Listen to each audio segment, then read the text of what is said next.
Hello, today is Monday, March 10th, 2025. Going into today's readings. Peter and Malchus.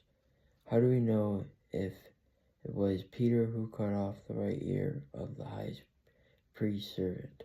All four Gospels detail this event, but only John provides Peter's name. Another otherwise unknown detail we learn from the Gospel of John is the name of a high priest servant, Malchus. Why might John have mentioned Malchus by name? Well, we know that John was known to the high priest, John 18:15. That means he was likely known to the high priest servant. Later in John's Gospel, a relative of Malchus, also a servant of the high priest, questions Peter about Jesus. "Didn't I see you in the garden with him?" Peter denied it.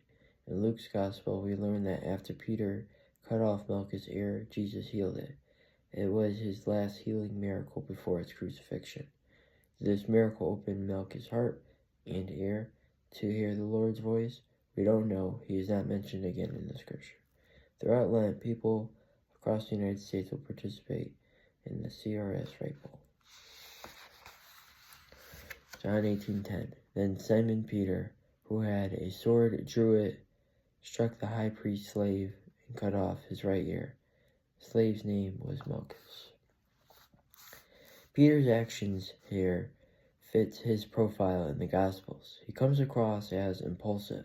Whenever Jesus asked the disciples a question, it was usually Peter who spoke up first, and after Jesus' resurrection, it was Peter who got out of the boat and swam toward Jesus.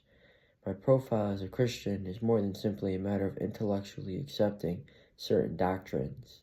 It's not something cerebral and abstract. It's a relationship with a divine person who is real, living, loving, namely Jesus Christ. Ultimately, it is the quality of my relationship to Jesus that defines my life as a Christian, and a relationship involves feelings. The core distinguishing characteristic of a Christian is this: I love Jesus Christ. After the resurrection, when Jesus gets Peter aside, he doesn't ask him, "Do you believe in me?" He asks, "Simon, son of John, do you love me?" And he repeats the question 3 times. I need to take some quiet time and hear Jesus address me by name and ask me the same question. My name, do you love me? Take it from there. Spend some quiet time with the Lord.